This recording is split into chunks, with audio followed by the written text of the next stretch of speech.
Bonjour à tous et bienvenue sur ma chaîne de Tribulation littéraire. Aujourd'hui mes petits loups, vous l'avez lu dans le titre, j'ai décidé de, en plus de mon top de mes meilleures lectures 2019, de vous faire un top un petit peu plus spécifique à mes lectures graphiques. Ici je vous ai concocté un petit top 10 et non un top 20, et puis ça tombait bien parce que j'avais quasiment le bon nombre de lectures graphiques coup de cœur à vous présenter. Donc voilà, ce sera un petit top 10, j'espère que ça vous plaira. Je vous préviens tout de suite, je ne suis pas du tout du genre à vous donner un top exact, c'est-à-dire que les livres que je vais vous présenter, enfin les lectures que je vais vous présenter, je vais donc vous les présenter dans l'ordre chronologique de mes lectures de l'année et non pas dans un ordre croissant de coup de cœur parce que je ne saurais tout simplement pas vous les mettre hiérarchiquement, c'est juste pas possible. Et la première lecture que j'aimerais vous présenter, vous n'allez pas être étonnés si vous me suivez depuis un moment, il s'agit de 20th Century Boys, qui est une saga écrite par Naoki Urasawa et publiée chez Panini Manga. C'est une saga que j'ai commencée il y a 2 ans maintenant, quelque chose comme ça. Je l'avais commencé pas tout à fait sur un coup de tête, mais parce que j'avais découvert l'auteur, enfin j'avais fini Monster pas longtemps avant et j'avais découvert cette nouvelle saga de l'auteur qui avait d'ailleurs été très bien vendue par Lemon June dans l'une de ses vidéos et je m'étais dit que c'était le moment de me lancer. 2019 aura été le moment où j'ai terminé cette saga et en fait quand vous arrivez à la fin vous n'avez qu'une envie, c'est vous relire l'entièreté des 12 tomes. Là j'ai en main le tome 11 et le tome 12 parce que c'est les deux derniers que j'ai lus en 2019. En tout cas, j'ai très hâte de vous faire vraiment une vidéo détaillée sur ma lecture de cette saga. J'avoue qu'il est possible que je relise un petit peu quelques tomes au moins avant de vous faire cette vidéo parce que je voudrais vraiment vous faire quelque chose de qualitatif parce que c'est une saga absolument incroyable qui vous retourne le cerveau, qui vous apprend des choses, qui vous fait remettre en question de très nombreuses choses, aussi bien politiques que personnelles. Franchement, cette saga c'est du génie tout simplement. Deuxième coup de cœur de cette année 2019 et pas des moindres, il s'agit de La tristesse de l'éléphant de Nicolas Antonin et Nina Jacquemin. C'est publié chez les Enfants Rouges. Cette bande dessinée, je me l'étais offerte à Angoulême au festival de la bande dessinée il y a 2 ans maintenant, en 2018. Et je l'avais achetée parce que Pico Books en avait parlé, si je ne dis pas de bêtises. Ça a été un énorme coup de cœur avec beaucoup d'émotions. Honnêtement, on ne ressort pas indemne de cette lecture qui est une très belle histoire d'amour et une histoire de vie. C'est aussi un petit peu un drame, vous n'allez pas seulement rire, vous allez aussi beaucoup pleurer, je ne peux pas vous le cacher. En tout cas, c'était une histoire que j'ai trouvée absolument adorable et magnifique et je ne peux que vous la conseiller, surtout que c'est un petit éditeur donc c'est toujours bien de les mettre en avant.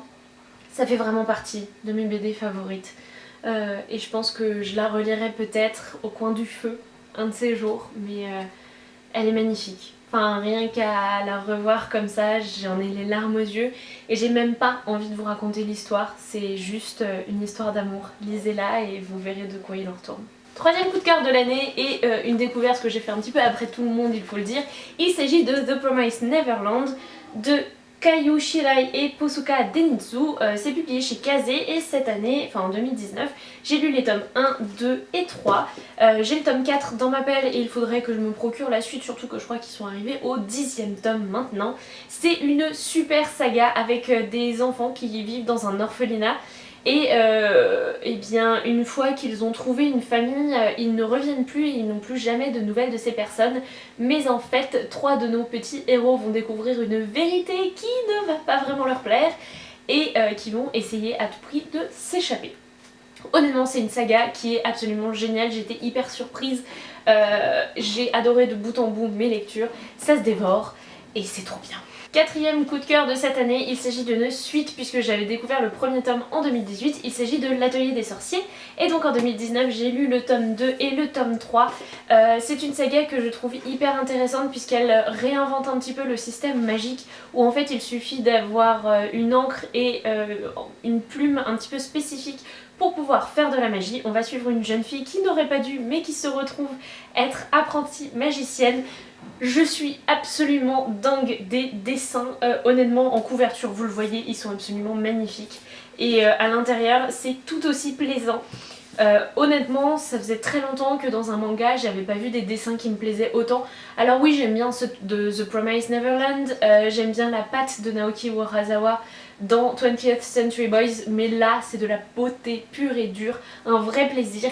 Et en plus, il y a un mélange de tendresse, d'humour et de difficulté, de dureté dans ce manga que je trouve vraiment très bien fait. C'est une alchimie qui fonctionne parfaitement avec moi et il serait temps que je me procure la suite. En 2019, j'ai également lu 3 bandes dessinées qui se suivent. Il s'agit de Médée de Nancy Peña et Blandine Le Calais, publié chez Casterman. Ça faisait un moment que j'avais lu le tome 1 et que j'avais les 2 et 3 dans ma palle, donc voilà, il y a eu un soir, je crois que je me suis lancée, j'ai dévoré toutes les BD en 1 ou 2 jours grand max.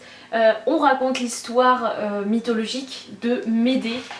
C'est une bande dessinée dont je suis pas la plus grande fan des dessins.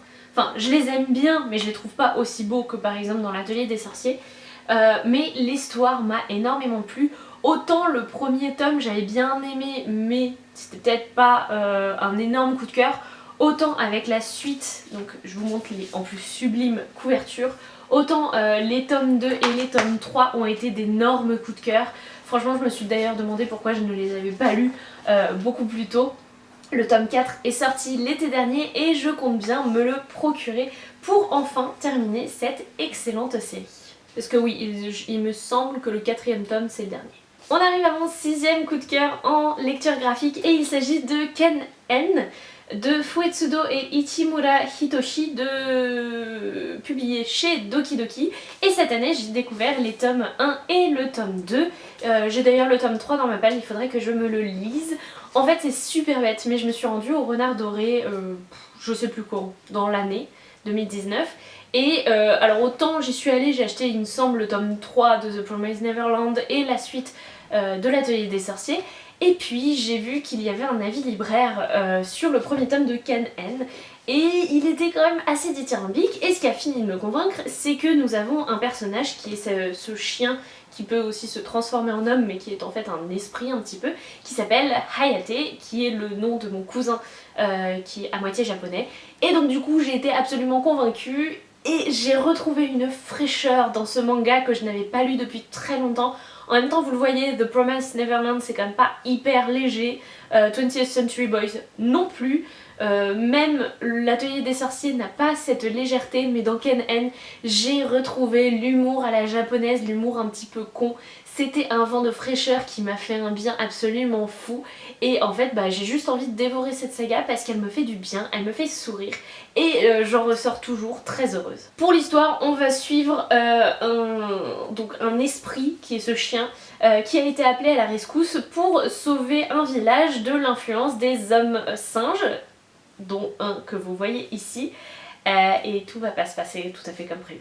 Franchement, foncez les yeux fermés. Autre coup de cœur BD cette fois, il s'agit du tome, enfin en tout cas du journal 2 du Château des Animaux de Félix Delep et Xavier Dorisson, publié chez Casterman.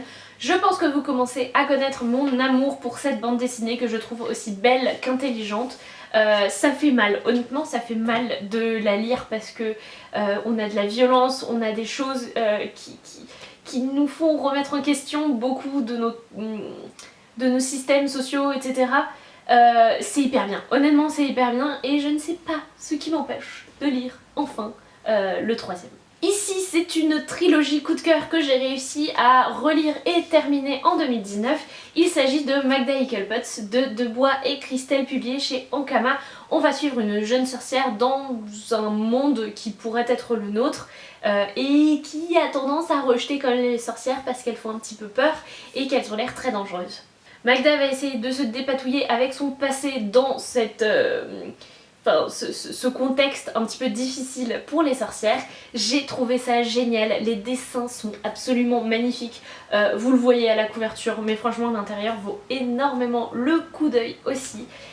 Et en fait, je me suis retrouvée un petit peu con une fois que j'ai terminé le tome 3. Je vous montre le tome 2 après, donc ça c'est le tome 2.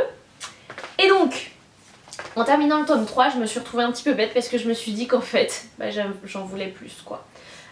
Tout simplement parce que l'univers est assez fou, enfin il y a énormément de choses à faire je pense. L'héroïne, je l'ai adorée honnêtement, Magda, je me suis vraiment attachée à elle très rapidement et je pense franchement qu'il y a de belles choses à faire et j'espère qu'il y aura un cycle 2 ou quelque chose, bref qu'on retournera dans le monde de Magda et Cuphead. Avant-dernier coup de cœur de l'année, et ça n'en étonnera pas certains, il s'agit du tome 3 de Midnight Tales de Mathieu Bablet, en tout cas dirigé par Mathieu Bablet, parce qu'il s'agit en fait de plusieurs nouvelles versions bande dessinée, et ces nouvelles ont été écrites ou dessinées par Modou, Pagani, Bablet, The Neb Studio, Bordier et Rousière. C'est publié chez Ankama dans leur label 619. C'est un comics français que j'adore absolument, où on va parler de filles sorcières qui vont combattre le mal. C'est une société secrète en fait, et ce troisième tome est consacré au Japon. Je l'ai trouvé très bien, même si j'ai beaucoup aimé le tome 2, ce n'est pas mon préféré et honnêtement ce tome 3 remonte d'une marche dans mon estime. Je l'ai dévoré, j'ai eu les larmes aux yeux, la boule au ventre. Honnêtement c'est un concentré d'émotions et je ne peux que vous recommander la lecture également de ce comics pour des raisons féministes que vous comprendrez quand vous mettrez votre nez là-dedans. Et mon dernier coup de cœur bande dessinée slash manga slash roman graphique, il s'agit de La Brigade des Cauchemars, le premier tome de Franck Tillier, Youngi Dumont et Drac, publié chez Jungle. Je ne sais pas si vous savez, je ne sais plus si je l'ai dit sur YouTube, mais en gros je vais changer de travail et je vais aller travailler pour les éditions Stankiss Jungle, et donc ils m'ont envoyé cette BD pour que je commence un petit peu à me familiariser avec les collections. Et j'en avais entendu vraiment énormément de bien de cette Brigade des Cauchemars et franchement mais ça a été une réussite.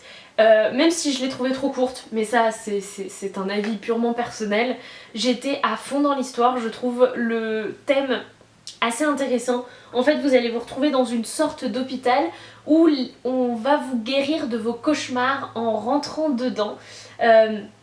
C'est un petit peu bizarre dit comme ça mais c'est hyper bien pensé, hyper bien fait et je n'ai qu'une hâte, c'est de lire la suite pour en découvrir un petit peu plus, parce que dans ce premier tome on reste quand même dans une intrigue qui est qu'on va régler les cauchemars de quelqu'un, mais vous sentez qu'il y a beaucoup plus de choses que cela et honnêtement ça donne trop envie d'en découvrir plus. Je suis pas la plus grande fan des dessins qui soient de base, mais je les trouve quand même assez originaux et reconnaissables, donc du coup ça ne m'a pas du tout dérangée, enfin en tout cas c'était assez fluide à la lecture et voilà, honnêtement j'avais jamais lu ce genre de bande dessinée qui fait très thriller finalement, même si c'est un thriller un petit peu fantastique, donc du coup c'était une belle découverte que j'ai beaucoup appréciée. Voilà mes petits loups, c'est donc tout pour cette vidéo et ce top 10 de mes meilleures lectures graphiques de 2019. J'espère qu'il vous aura plu. Autant vous dire qu'en 2020, j'espère faire au moins autant de belles lectures côté manga, bande dessinée et romans graphiques. Surtout que comme je vais commencer tout bientôt à travailler dans la bande dessinée, autant vous dire que vous allez en voir partout, parce que du coup il y a un petit côté professionnel qui va m'aider à en lire encore plus, donc je suis hyper heureuse et ça va me faire énormément de bien. Je pense que j'ai absolument tout dit. N'hésitez pas à me dire en commentaire ce que vous avez lu parmi cette sélection ou en dehors, à me conseiller de nouvelles lectures pour que je fasse de nouvelles très belles découvertes en 2020.